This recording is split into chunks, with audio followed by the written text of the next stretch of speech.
All right, we're going to move on if we may. Dave Weaver is next. And we've only got a couple more there, and I'm going to open it up for people to make contributions. But Dave Weaver is the chair of Operation, as well as being a personal friend. Everybody knows Dave and I go way back. He's from Antigua, but somebody's got to be from Antigua, aren't they? He's from Antigua. And he's chair of Operation Black Vote, a personal friend of mine for very many years, and he's come to talk about why we're going to have to mobilize politically the black British citizen to put pressure on this government around some of the issues being raised today. Give him a round of applause. David Weaver. Thank you very much. Thank you very much, Lee, and good evening all. You know, the last time I was here, we were protesting against something else, and then the previous time against... It feels like, you know, time after time we come here and we're talking about being strong and being resilient, but we need equity, don't we? We need our human rights. We need our human dignity. That every single time, every single year, we're coming here to complain about something else. I'm going to be fairly political, but there's nothing new that I'm going to be saying, actually, because our sisters here, you know, everyone has made the points that I want to make. But I think we will all agree that we are gathered tonight in solidarity, but also in anger. We are witnessing in Jamaica right now what not just a humanitarian crisis, it's a moral reckoning. Homes are flattened, families are sheltering in churches, children drinking from contaminated water. And I'm from Antigua, but we've got relatives in Jamaica.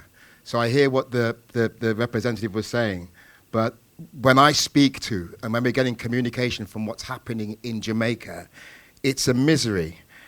And in the face of this devastation, what has Britain, the so-called mother country, offered us? 2.5 million. Okay, they extended it to 7.5 million for the whole region. But it's an absolute disgrace. And I think whilst we're talking about the things that we need to be doing, the packages and so forth, and we need to do that, we also need to address it politically. Because a nation of Britain's size and wealth, a country that wants immense riches from Jamaica and the Caribbean, offering this small paltry amount is an absolute disgrace. And what have they done in other situations? So when the floods hit Europe, tens of millions appeared overnight. Just rest on that. Tens of millions appeared overnight. When the war erupted in Ukraine, this country mobilized millions, or billions actually. When wildfires raged in Australia, there were emergency flights, there were appeals, there was public donations and public campaigns. But when Jamaica is hit by this devastating hurricane, the worst it's ever experienced, flattened homes and so forth, what we get is a muted press release, and we get no national appeal, barely a whisper in Parliament. And I hear what our black MPs are saying, you know, that they're doing all they can, but their colleagues aren't. When we were here the last time around, I think it was trying to mobilize people for the election campaign, we were hearing people say, you know, why should we register to vote? Why should we vote? Why should we get involved?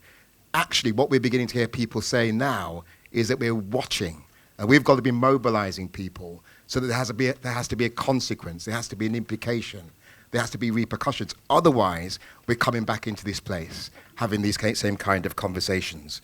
So, you know, when independence came for Jamaica, Jamaica was left carrying a burden of debt, much of it owed to British banks and global financial institutions, still dominated by Britain's influence. And that debt, the so-called imperial preference trade systems, you know what that was? That was a situation like, I'll mention Antigua, but it happened in Jamaica and all across the Caribbean. They would take from our natural resources, bananas and sugarcane, they take it, they bring it over here, and what do? They sell it back. And they say we're selling it back cheaper. And what do? They called it imperial preference. Nowadays, we call it what it is. Damn teething, pillory. Yeah, you agree with me? Yeah, and that's what they're still doing. So when we're talking about debt relief and so forth, there shouldn't be debt relief, it should be debt extermination. We don't need that, but there is no debt. And so that's why we have to be really taking this thing seriously. And the justice doesn't end there, and we spoke about the climate injustice and the climate crisis earlier, because it's intensifying these hurricanes, the climate crisis. It's a legacy of industrial wealth built by nations like Britain. It's Jamaica now, but it could have been Antigua. It could have been any other Caribbean country. About a month or so ago, my father was saying to me, we've got to be really careful because there's a wind moving towards the Eastern Caribbean, and it just diverted. And this doesn't happen by accident. That is happening because of the industrial strategies of the West. And Radio 4 this afternoon, I was just driving and listening to Radio 4, and I heard, because the COP30 conference is going on now, and I heard Keir Starmer standing up. He had a speech, probably written by the people that wrote that speech. What was it called? Hiding the Strangers, saying, because it served him right to say this. To say, look, I stand with the Jamaicans as a result of Hurricane Melissa. I stand with Jamaicans, he was saying, as a result of Hurricane Melissa. We wanted him to stand with Jamaica with a big bag of money and increase that paltry 2.5 million debt. So Lee's looking at me because I know I have to reduce the time. But at the end of the day and in the final analysis, we can't accept this. We can't accept this. We can't accept a situation where we keep coming back to these meetings and not exercise the power that we have. And the power that we have is civic engagement and getting involved and determining how we use our vote strategically. We're coming up to the elections in May again. What are we going to do? Are we going to just say, and I understand it, I understand why people will say, what's the point in voting? I do get that. But what's the point in staying back and doing nothing? Yeah, we've got to hold our politicians to account. So what we're suggesting, what we're recommending, is that there's an immediate increase in financial support. That we move from that 2.5 million to the 7 million, and there's something commensurate with the scale of the challenge. Some of the organizations we've been working with are talking about 50 million. But there has to be that debt because it's generational. Even at the point where we have people saying, it's getting better in Jamaica now, it's still an intergenerational crisis that we've got to be addressing, and finance will do that. The other thing that we are saying is that there needs to be a humanitarian visa program. We want to talk to you about this as well. A humanitarian visa program to allow children, the elderly, and the homeless relatives of British Jamaicans to come here temporarily. Do you agree with that? Yeah? It's something we need to do. And we know what the climate is like now with Reform and the others. You're talking about anybody coming into this country. The politicians and even the government that are supposed to be left-wing or centre-left and so forth are going to move against that. I think that's something we need to be saying. Because when you and I are ringing Jamaica and establishing what is going on, and children and the elderly suffering, we can't allow them to stay there. We want to have a program where that can be addressed.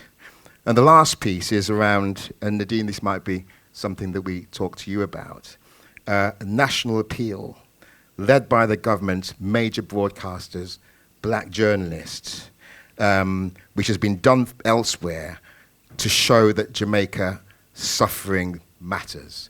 So the media, as you're saying, it's not being addressed, it's barely in the news. We need major broadcasters to be doing that. So I end by just saying thank you very much again. Let's keep this fight going. Let's not allow a situation where we're just coming here again just to talk about these issues and we haven't done anything about it. And I'm saying to you, get involved. Use your vote. Use your right to vote and hold these politicians to account. Thank you very much.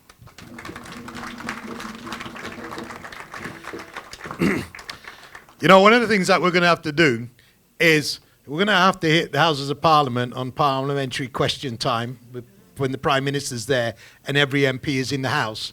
And we have to drag every MP out of that chamber to come and answer the question, why are you not increasing aid to Jamaica?